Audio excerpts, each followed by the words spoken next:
Welcome back to English Unlocked, the place where we slow things down and talk about real English for real life. I am Luna. And I am Luca. Good to be here. Luca, can I ask you something a little embarrassing? Sure, go ahead. Have you ever been in a conversation that just stopped? Like, both people ran out of things to say, and there was this long, painful silence? Oh yes, many times, and not just in English, in my own language too. Right? And in that moment, you are just thinking, say something. Anything. Please. But nothing comes. Your brain just goes empty. Exactly. And then the other person checks their phone or looks away, and you feel like, okay, that conversation is over. It is one of the most uncomfortable feelings, and I think a lot of English learners know it even better than native speakers do. Because when you are learning a language, every silence feels louder. Yes, like the silence is proof that your English is not good enough. But here is the thing.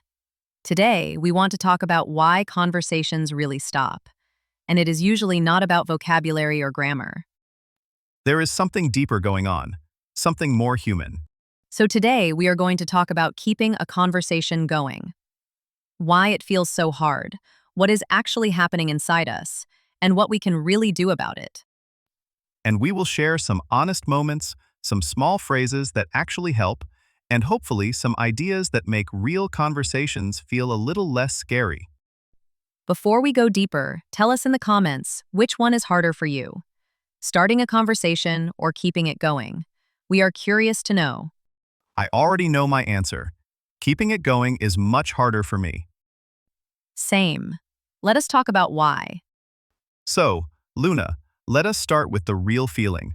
You are talking to someone, things are going okay, and then suddenly the energy drops. Yes. One person gives a short answer, and the other person does not know what to do with it. And then it just falls flat. Right. A conversation hole, I like to call it. You fall in and you cannot climb back out. And what is interesting is that most people think, I need more vocabulary to fix this. But that is not the real problem. No, because even people with perfect grammar fall into conversation holes all the time. The real problem is usually one of two things. Either we are asking questions that are too closed, or we are not listening deeply enough to build on what the other person says. Closed questions. That is a big one. What do you mean by a closed question for someone who is not sure? A closed question is a question that can be answered with just one word. Like, did you have a good weekend? And the answer is yes. And then silence. And the conversation hole opens up right there. Exactly. But an open question is different. Like, what did you do this weekend? Now the other person has to think and give you more words. More words from them means more material for you to work with. Right? And here is the thing most people forget. You do not need to think of a brilliant new topic. You just need to listen to what they say and pick one small piece. One small piece, that is good advice. If they say, I went hiking with my brother, you have three things to work with right there. Hiking, the brother, or the weekend itself. So you could say, oh, you like hiking? Where did you go? And suddenly, the conversation has a new direction. And it feels natural because you are not changing the subject. You are just going deeper into what they already told you. I like that. Go deeper, not wider. But Luca, let us be honest. Even when we know these things, sometimes we still freeze.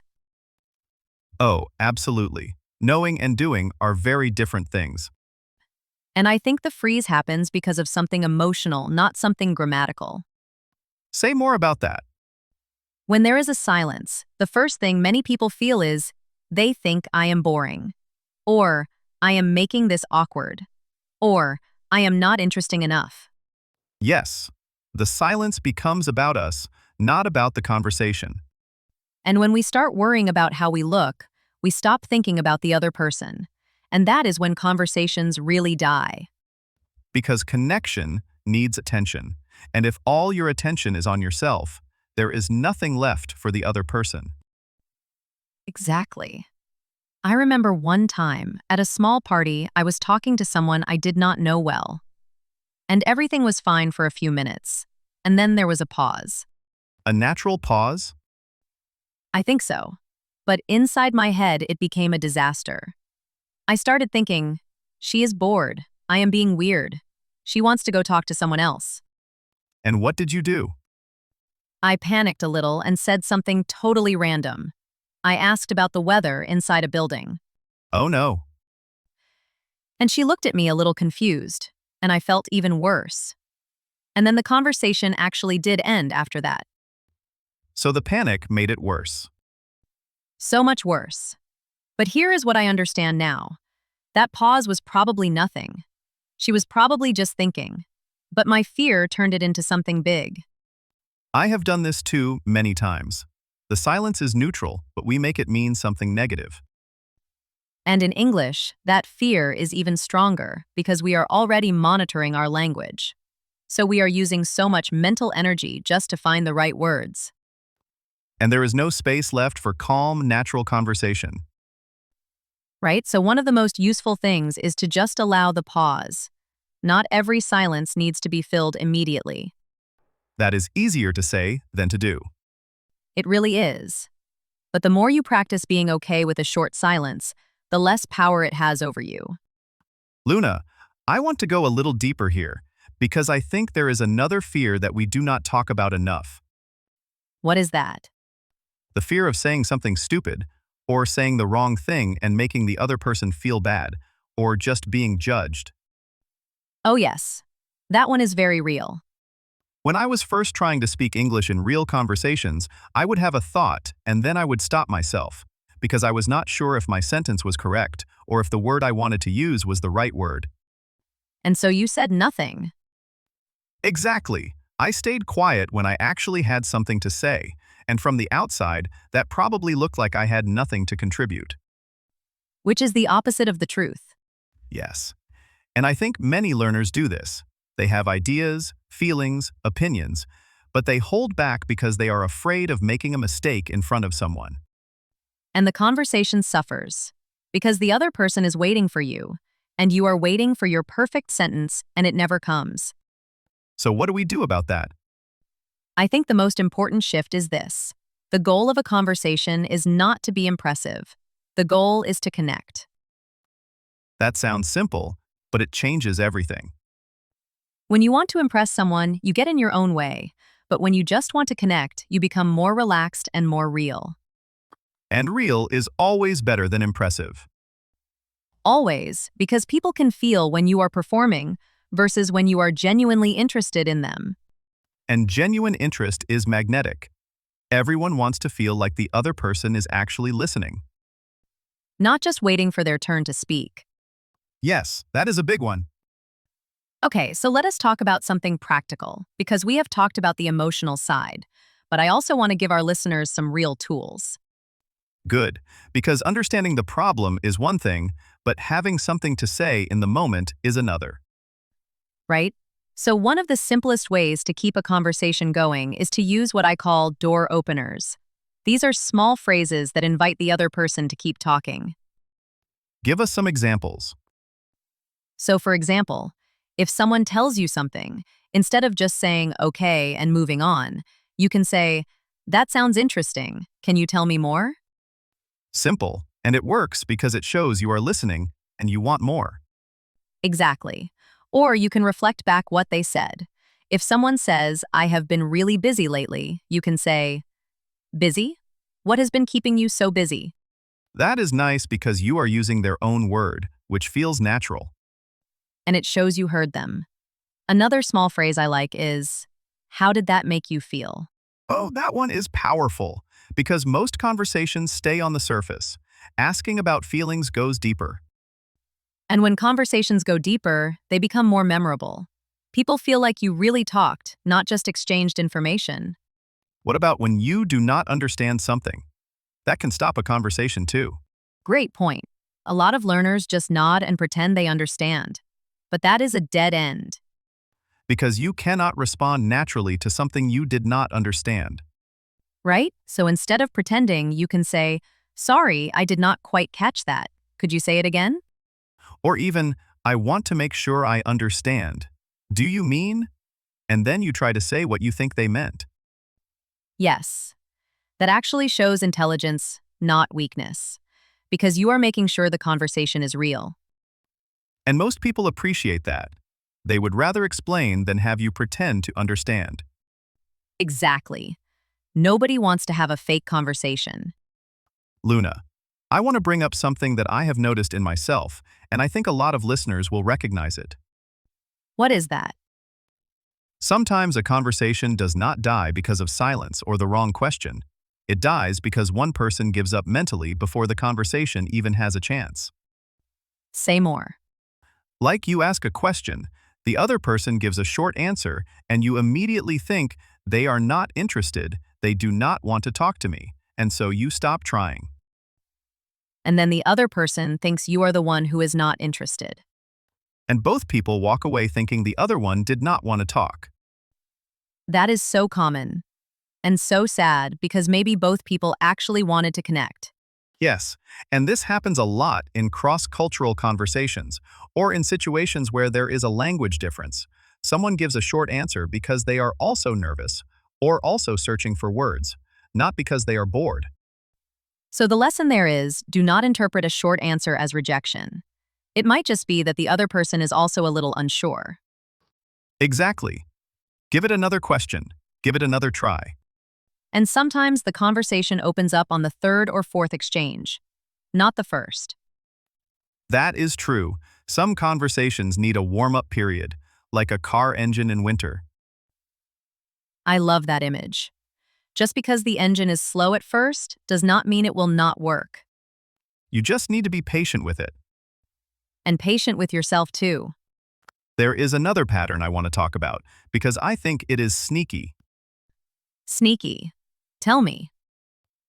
It is when one person in the conversation is doing all the work, asking all the questions, keeping everything going, while the other person just answers. Oh, yes, that is exhausting. And the person doing all the work starts to feel like a burden. Like, am I bothering this person?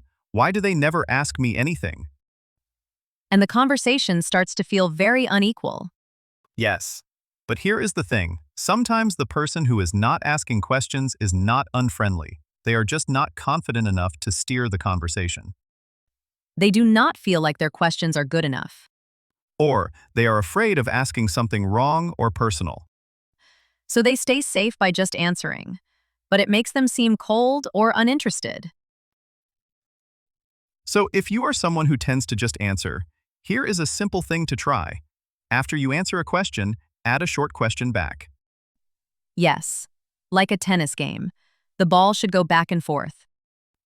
If someone asks, "How was your weekend?" you answer, and then you say, "How about yours?" Easy, and it balances the conversation. Or you can ask something connected. If they asked about your weekend, you can say, I went to a little market. Have you ever been there? Now the conversation has a new direction, and both people are part of it. And suddenly, it does not feel like an interview. It feels like a real exchange. That shift is so important, from interview mode to conversation mode. Okay, I want to be real for a moment.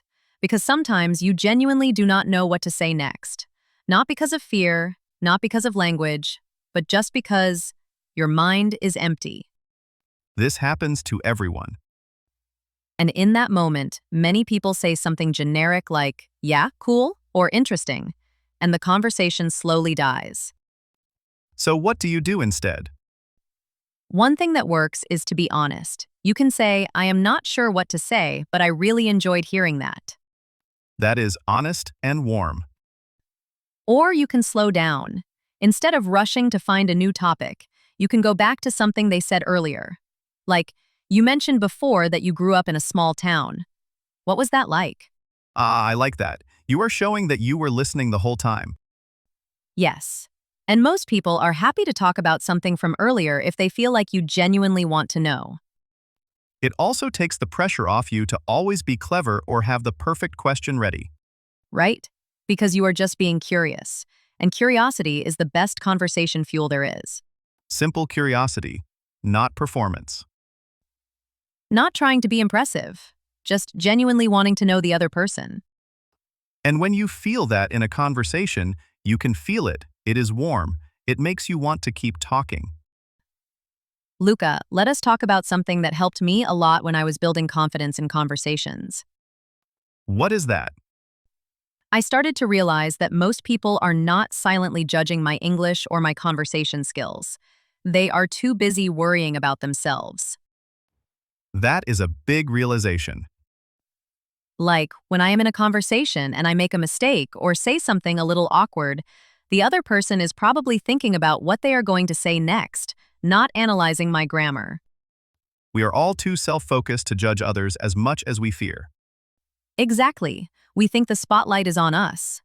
But actually, everyone feels the spotlight is on themselves. So the audience you are afraid of does not really exist. Not in the way we imagine it. People are generally kind.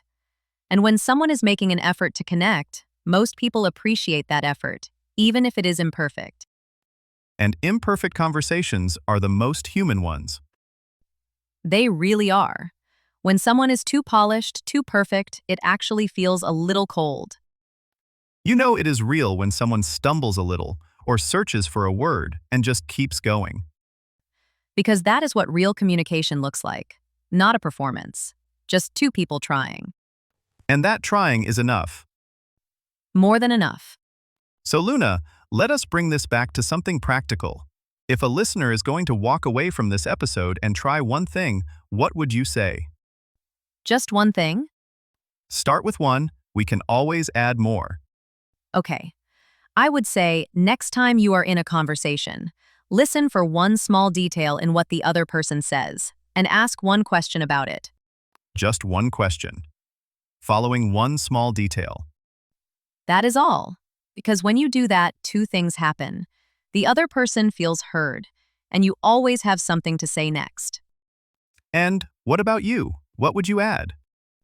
I would also say, be okay with being imperfect.